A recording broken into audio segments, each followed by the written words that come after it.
अस्सलाम वालेकुम और सब भाई खैरियत है माशाल्लाह माशाल्लाह। अज इन्नी की बारिश होने रही थी कि इन्नी सोन भाद्रू बारिश नहीं हुई। हर जगह से पानी के पानी खलोते दा यकीन कर लवो कि इन्नी सोन भाद्रू बारिश नहीं हुई जिन्नी हूँ जुम्मे वाले दिन बारिश होने रही है।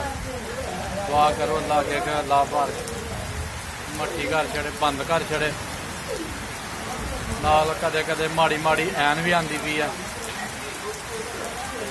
बस जी अल्लाह की मर्जी है, अल्लाह जो जाए कर सकता।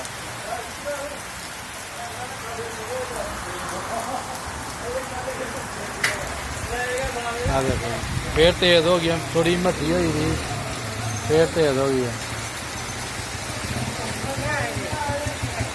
ठीक है ना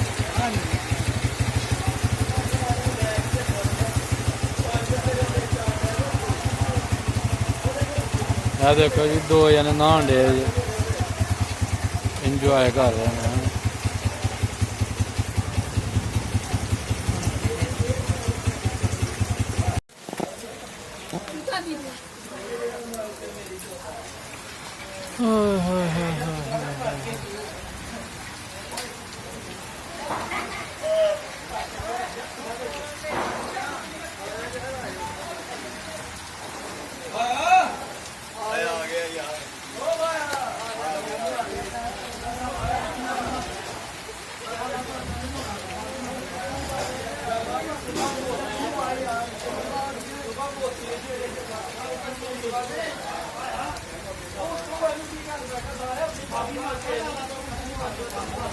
कंतु फाड़ कंत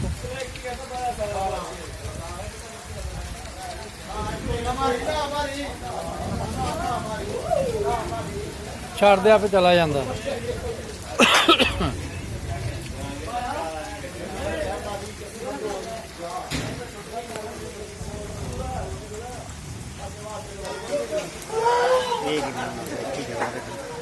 नहीं वो बंद है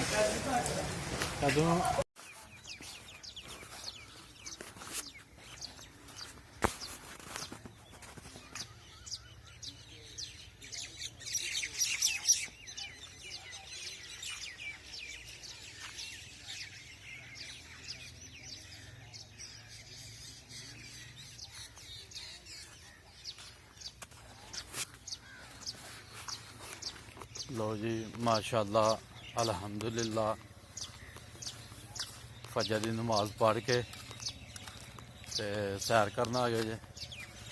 ते माशाल्लाह जी कल तुहानू पता कि सारी दिहाड़ी बदल पैंदा रहा ते अज अल्हम्दुलिल्लाह मौसम बिल्कुल साफ हो गया, अल्लाह की रहमत है। ते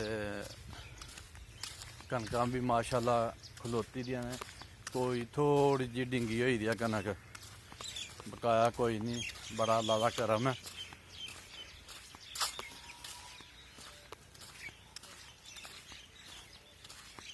माशाल्लाह जी माशाल्लाह।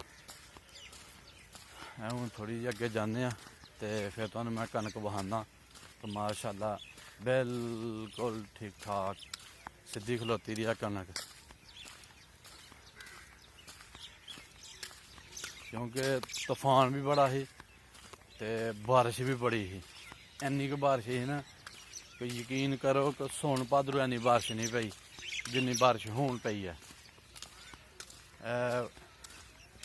पुज गए माशाल्लाह कनक कोल। देख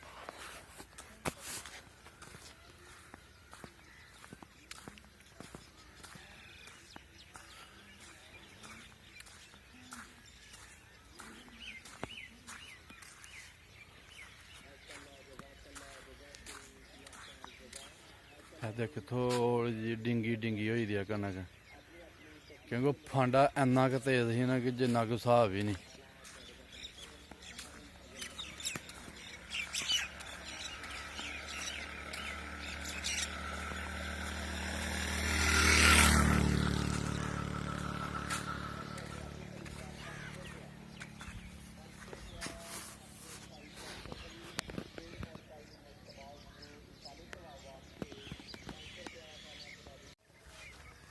ਲਓ ਜੀ, ਆ ਦੇਖ ਲਓ ਮਾਸ਼ਾਅੱਲਾ।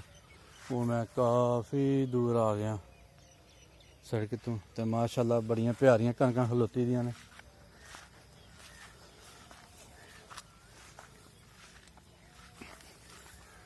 ਲਓ ਜੀ ਮਾਸ਼ਾਅੱਲਾ ਜੀ ਮਾਸ਼ਾਅੱਲਾ, ਤੱਕ ਲਵੋ। ਲਓ ਜੀ, ਸਾਡੀ ਵੀਡੀਓ ਲਾਈਕ ਕਰੋ, ਸ਼ੇਅਰ ਕਰੋ, ਸਬਸਕ੍ਰਾਈਬ ਕਰੋ। ਅੱਲਾ ਹਾਫਿਜ਼।